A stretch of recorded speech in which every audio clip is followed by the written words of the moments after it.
Таны ер нь ямар асуудлаар шалгасан бэ? Ямар газрууд очиж нэвшлэг хийсэн бэ?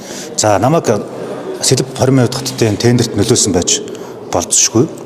За нэгдүгээр би тэгж ойлгосон. Хоёрдугаарт нь намайг 24 оны 12 сард миний чаттай холбоотойгоор Монголын залуучуудын холбооны ерөнхийлөгчөөс мэдэх байд. За тэнд бас нэг асуудалтай байсан байна гэд миний утасны чатаас бас нэг зураг гаргаж ирж бас нэг холбоосныг хоёр асуудлаар шалгасан гэж ойлгосон. За тэгээд ер нь яг нийтийн албаны тухай хуулиар одоо би бол нийтийн албаагч 22 онд батлагдсан нийтийн албаны тухай өөрчлөлт хариулгаар юу гэдэг вэ гэхээр нийтийн албаагч нь ямар нэгэн байдлаар одоо хувь эзэмшиж байгаа компанид төрийн тендерт оролцож болохгүй гэсэн заалт байхгүй. Заалт юм заалт байхгүй. Зөвхөн төрийн тендер нөлөөсөн тохиолдолд гэж байгаа байхгүй. Төрийн тендерт усын тендерт ямар хүн орж болохгүй гэдэг хуулийн дээр заасан байх гэхээр төрийн өндөр албан тушаалтан буюу засгийн газрын гишүү, сайд, улсын хурлын гишүүд ийм ойлголт л байгаа. Тийм учраас одоо албатай тэмцэх газрынхантай би хамтарч ажиллаж байгаа. Бүх мэдээлэл үнэн бодит цаг хугацаатайгаар зураг өргөтөө өгж байна. За манай гэрийг одоо бүтэн шалгасан. За гэрээс бол одоо яг хаас юм олсон үгүй сайн мэдэхгүй. Ямар ч байсан тэгэж одоо зарим сайтуудаар яригдаад байсан хэмжээний мөнгө төгрөг оллоо гэд одоо би ч өөрөө хамт тайлцж байгаа шүү дээ. Тэгээд ямар ч байсан мөнгө төгрөг бол олдоогүй. За ганц нэг дэвтэр бичиг баримтуудыг бол аваад явсан. Тэгээд авсан өдрөө шөнийн 1-2 цаг хүртэл тэнд суулгасан. Тэгээд шууд тогтоол танилцуулаад ингээл ачаал аваа явсан. Тэгээд 48 цаг 461-ийн хорих байранд саатуулж агаад тэгээд өчигдөр гарч ирсэн байна. Гол нь сонгон шалгаруултгүй гэдэг байгаа 230 тэрбум. Гүү. Яаж ч одоо жолон улсын тендер бүр тийм юм байж болохгүй шүү дээ. Ерөө сонгон шалгуултгүйгээр явсан бол тэр үнэлгээний хорой Улаанбаатар өдөртгөл бид ч одоо бүгд шоронд орно шүү дээ. Тэрний шиг бодлоо байхгүй. Тэр бодлоо мэдээлэл яваад л би одоо компанийнхаа захиралтай уулзсан би ч тэр болгон нарийн юмд норохгүй. Транспортод нордгүй. Мөнгө сайхан гэдэг. Бид хоёр хамт явчихж байгаа шүү дээ. За тэнд ингээ юмудаа ярилцлаа гэсэн 221 тэрбум л үү тендер байгаа юм. За тэн дээр нэг 4-5 компани орсон байгаа. Хятад компани, Монгол компани гэдэг ингээ холилдод орж байгаа шүү дээ. Тэн дээр одоо тендерийн тухай хуулиараа ямар компани хөлөөлж байгаа гэхээр нэгдүгээр тендерийн бичиг баримт 100% ямар ч асуудалгүй шаардлагатай байгаа хэвээр. Хоёрдугаарт нь хамгийн бага үнэ санал өгсөн байх хэвээр. За Бурснаа Цэтрэг компани бол бүх бичиг баримтаа шалгуулсан. Бичиг баримт нь ямар ч асуудал гараагүй. Тэгээд 197 буюу 20 тэрбум төгрөг татаж ороод хамгийн бага үнэ санал өгсөн байна. Тэгэхээр тэр хүн одоо ингээд шалгар процесс яваад шалгарсан байгаа байхгүй. Өөрөөр хэлбэл бас тэр агуулсан 20 тэрбум төгрөгийг бас улсад үлдээж тэр нь одоо бас бүтээн байгуулалтанд оролцож байна л гэж бас ингэж харж байна. Профес Настро гэдэг компанид хувь эзэмшдэг үү? Тэг би 30% эзэмшдэг. Тэрийг би хөрөнгө оруулалтын мэдүүлэгтэр тусгасан. За хүмүүс одоо яагаад ингээд орчуу нөлөөлчихгүй яач гэж байгаа. Тэгээд ер нь ингэсэн намайг Орчуулт маань улсад явж байхдаа тендер зохион байгуулагчдаа шалгасан байсан. Намайг Монголд ирэхэд албатай тэмцэх газраас бас мэдээлэл авсан тухай үед нь бид нар бас тодорхой хэмжээний мэдээллүүд ийм учраас гэдэг нь одоо хэлж ирсэн. Тэгээд хөрөнгө оруулалтын мэдүүлэгтэр ингээд тусгасан байгаа гэдэг бүх мэдээллүүдээ л өгөөл яваад байсан. Тэгээд сая бас албатай тэмцэхийн бас нэлээдгүй бас явхар шалгаж байгаа шүү гэдэг бүх мэдээллүүдээ өгж байгаа. Одоо миний хувийн мэдээлэл утас одоо юу гэдэг бүх зүйлийг бол хураагаад авсан тийм шалгаж байгаа. Өнөөдөр бас дуудсан. Очоод бас бүх мэдээллүүдээ бас дуудсан цаг хугацаанд нь очоод өгж байгаа. Тэгэхээр миний хувьд бол ямар нэгэн байдлаар оргон зайлсан, худал мэдээлэл өгсөн, эсвэл баримт нотлогоо устгасан ч гэдэм үү, эсвэл дуудсан цагт нь очоогүй гэдэг ямар ч тийм одоо зүйл гаргаагүй. Нийслэл хэрэгжүүлж байгаа тендерт нийслэлийн төлөөлөгч хүний хувь эзэмшдэг компани шалгах болох юм. Энэ арсан албаны зөрчил биш үү? Одоо энэ хуулиараа тийм зохицуулалт байгаа байхгүй. Одоо ашиг сонирхлын зөрчилгээд харах юм бол Сэргэлэнбаатар гэдэг хүн ямар нэгэн байдлаар нөлөөсөн болов байхгүй. Тэрнээс одоо юу гэдэг сүүлд 24 онд л үү их хурлын гишүүд одоо шилбэл маш олон компанитай байж байгаа л нус төрд орсон хүмүүс байгаа шүү дээ. Яг хар ажиллаж байгаад орсон нэг ч хүн байхгүй байх.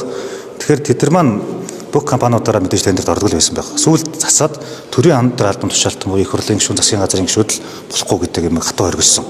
За нийслэлийн иргэдийн хурлын төлөөлөгчөө гэх юм бол би 2020 оноос хойш төлөөлөгч хийж байна. За өнөөдөр хүртэл хийж байгаа хувьд бол нийслэлийн удирдлагын багт би байгаагүй. Ороогүй. Одоо ингээд та бүгд анзаарч байгаа бол нийт төлөөлөгчдийн дийлэнх нь одоо хотын орлогчдаар янз бүрийн аж ахуйн тооцоо төлбөрийн газрын дарга ч юм уу те одоо хөрөнгө оруулалтын газрын дарга ч юм ингээд бүгд газрын дарга хийгээд цалин бунлоо аваад ингээд яг хотын удирдлагын багт ороод ажиллаж байгаа. За миний хувьд одоогоос 20 оноос 24 онд ажилласан. Би тэнд зөвхөн төлөөлөгчөөр хийж ирсэн. Бас бизнесэл хийж ирсэн. Өнөөдөр ч гэсэн ялгаа байхгүй төлөөлөгчөөр хийж байна. Бизнесэл хийж байгаа.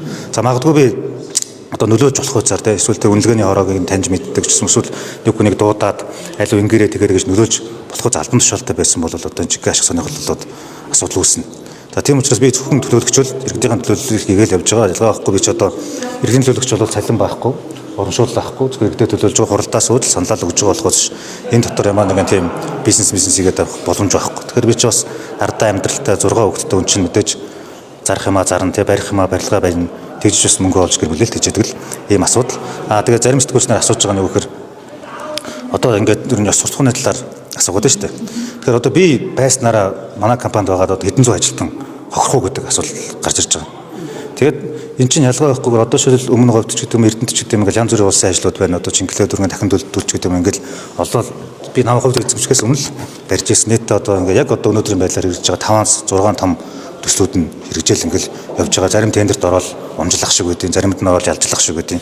Тийм л процесс явж байгаа. Дараагийн нийтийн дарга одоо ямар хүн байх ёстой гэж байна? За дараагийн нийтийн дарга дээр л одоохондоо бол мэдээд талах. Гэхдээ би сая хамгийн түрүүнд санал хэллээ л дээ. Тэн дээр юу ах хэвээр нийтийн дарга гэдэг бол мэдээж хамгийн гол үүрэг бол хурлыг өдөртөн зохион байгуулах. Тэгээд гэмтрээс урьдчилан сэргийн зөвлөлийг ахлаад явж байгаа.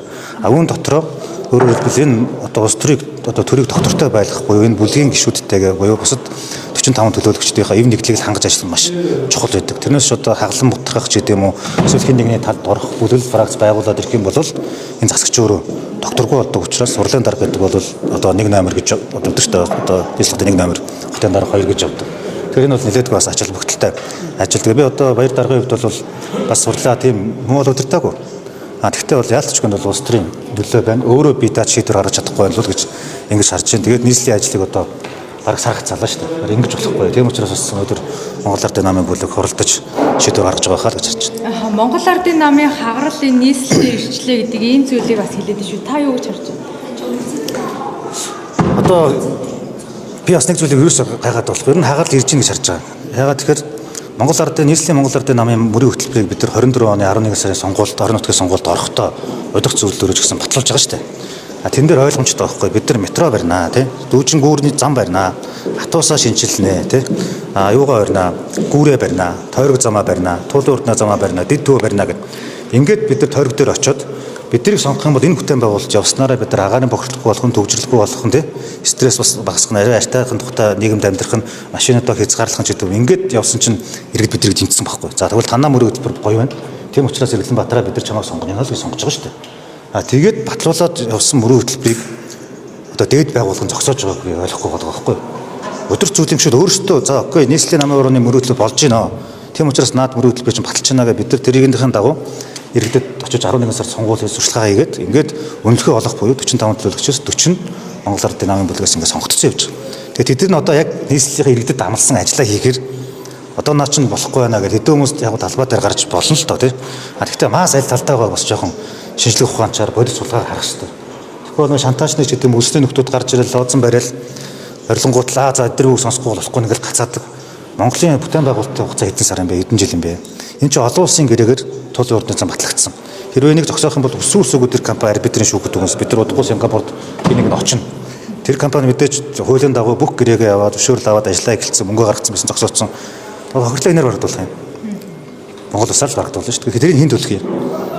Татварлагчдын мөнгөөр төлнө шүү дээ. Одоо ийм л өсөлт байдал үүсчүүдээ л гэж санаа зовж. Тийм учраас маш урдан буцаагаад энэ тулын урдны зам явах хэрэгтэй л гэж харж байгаа.